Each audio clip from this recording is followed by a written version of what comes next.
হামের এই মাত্র অল্প কয়েকদিনে আপনি যদি শুধুমাত্র গত 10 দিনের পরিসংখ্যান দেখেন তাহলে প্রায় 1 থেকে 150 শিশু মৃত্যুবরণ করেছে। এই হারটা কিন্তু খুবই মাত্রা অতিরিক্ত এবং এটা একটা জরুরি অবস্থা ঘোষণার মতো একটা পরিস্থিতি তৈরি হয়েছে, কিন্তু সরকার কেমন করে যেন এই বিষয়গুলোকে এড়িয়ে যাবার একটা চেষ্টা করছে। গত কয়েকদিন আগে প্রথম আলো একটা রিপোর্ট করলো যে হামে একদিনে সর্বোচ্চ শিশুর মৃত্যু 17 জন। কিছুক্ষণ পরে দেখলাম যে সেই ব্যাপারটাকে নরমালাইজ করার জন্য আবার বলছে যে হামে আরো 17 জন শিশুর মৃত্যু। মানে যে একদিনে যে সর্বোচ্চ, এই কথাটা বললে জনমনে যেই একটা আহ উদ্বেগ তৈরি হয়, আমরা মনে করি হয়তো এই উদ্বেগটা কাটানোর জন্য হয়তো তারা এই সংবাদটাকে পরিবর্তন করেছে, কিন্তু আসল চিত্রটা ভিন্ন। আসল চিত্রটা হচ্ছে এই হাম থেকে প্রতিকারের জন্য সরকারের পক্ষ থেকে এখন পর্যন্ত কোনো কার্যকরী পদক্ষেপ নেওয়া হচ্ছে না। স্বাস্থ্য খাত দেখলে আমাদের লজ্জা অন্তত এইটুকু হওয়া উচিত। একটা ফ্যামিলি দীর্ঘদিন ধরে তাদের কোনো সন্তান হচ্ছে না, 6 বছর পরে তাদের একটা সন্তান হয়েছে, সেই সন্তানটা কিছুদিন আগে মারা গেছে হামে। এখন মানে এইখানে মনে হয় যাদের এই পরিস্থিতি মোকাবেলা করা লাগে নাই তারা হয়তো এই জিনিসটা কোনোদিন ফিল করতে পারবে না। আমরা শুধুমাত্র 71 মুক্তিযুদ্ধ রাজাকার নিয়ে আলাপ করতে করতে আমরা আমাদের 415 জনের অধিক শিশুকে হারিয়ে ফেলেছি। স্বাধীনতার 55 বছর পরেও বাংলাদেশের জাতীয় সংসদে 71 নিয়ে যেই পরিমাণ আলোচনা হয়, আমাদের এই স্বাধীনতার অনেক পরেও যারা স্বাধীনতা অর্জন করেছে সেই রাষ্ট্রগুলোর দিকে যদি আমরা তাকাই তাহলে তাদের স্বাস্থ্য খাত দেখলে আমাদের লজ্জা অন্তত এইটুকু হওয়া উচিত।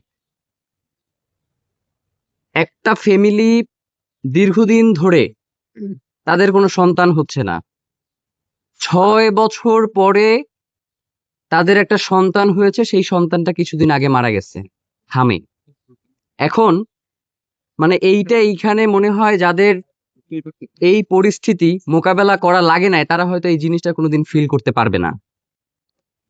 আমাদের দেশে রাজনৈতিক দলগুলোর কাজ হচ্ছে পারস্পরিক কাদা ছোড়াছুড়ি, একের দোষ অন্যের ঘাড়ে চাপানো। এর বাইরে একটা রাষ্ট্রকে কিভাবে গড়ে তুলতে হয় সেই ব্যাপারে তাদের খুব একটা কোনো কার্যকরী ভূমিকা নেই। আজকে ঢাকা শহরে হামকে কেন্দ্র করে মানুষের যে ভিড় বাড়ছে, দেখেন আপনি, আমাদের যদি প্রান্তিক জায়গাগুলোতে আমরা যদি যথাযথভাবে আমাদের স্বাস্থ্য সেবা পৌঁছে দিতে পারতাম তাহলে আজকের হয়তো আমাদেরকে এই পরিস্থিতির সম্মুখীন হইতো না। রাকিব একটু আগে বলল যে মার্কিন যুক্তরাষ্ট্রেও অসংখ্য মানুষ হামে আক্রান্ত হয়েছে, কিন্তু তাদের মৃত্যু হার হচ্ছে 0। কারণ তারা শিশু এবং মাতৃ স্বাস্থ্য সুরক্ষার জন্য একটা কার্যকরী পদক্ষেপ গ্রহণ করেছিলেন বিধায়ী আজকে তারা সেই পরিস্থিতি থেকে উত্তরণের একটা পথ বের করতে পেরেছিলেন। কিন্তু আমরা শুধুমাত্র 71 মুক্তিযুদ্ধ রাজাকার নিয়ে আলাপ করতে করতে আমরা আমাদের 415 জনের অধিক শিশুকে হারিয়ে ফেলেছি, যারা আগামীর বাংলাদেশে নেতৃত্বে আসবার একটা সম্ভাবনা ছিল। প্রিয় ভাইয়েরা, এই যে করোনাকালীন সময়ে পুরো বাংলাদেশ যেইভাবে করে এই পরিস্থিতিটাকে মোকাবেলা করেছে, মানে হামের এই মাত্র অল্প কয়েকদিনে আপনি যদি শুধুমাত্র গত 10 দিনের পরিসংখ্যান দেখেন তাহলে প্রায় 1 থেকে 150 শিশু মৃত্যুবরণ করেছে।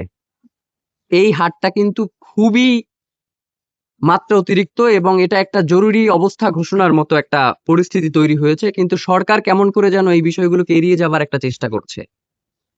গত কয়েকদিন আগে প্রথম আলো একটা রিপোর্ট করলো যে হামে একদিনে সর্বোচ্চ শিশুর মৃত্যু 17 জন। কিছুক্ষণ পরে দেখলাম যে সেই ব্যাপারটাকে নরমালাইজ করার জন্য আবার বলছে যে হামে আরো 17 জন শিশুর মৃত্যু। মানে যে একদিনে যে সর্বোচ্চ, এই কথাটা বললে জনমনে যেই একটা আহ উদ্বেগ তৈরি হয়, আমরা মনে করি হয়তো এই উদ্বেগটা কাটানোর জন্য হয়তো তারা এই সংবাদটাকে পরিবর্তন করেছে, কিন্তু আসল চিত্রটা ভিন্ন। আসল চিত্রটা হচ্ছে এই হাম থেকে প্রতিকারের জন্য সরকারের পক্ষ থেকে এখন পর্যন্ত কোনো কার্যকরী পদক্ষেপ নেওয়া হচ্ছে না।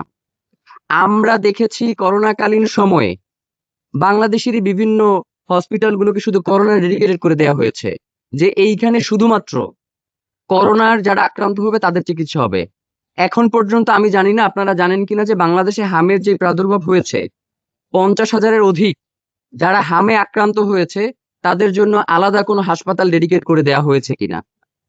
প্রিয় ভাইয়েরা, আরেকটা ভয়াবহ ব্যাপার যেটা, সেটা হচ্ছে মানে এই যে শিশুগুলো মারা যাচ্ছে এদের অধিকাংশের বয়সই আপনার 9 মাসের নিচে এবং এর সংখ্যাটা অর্ধেকেরও অনেক বেশি।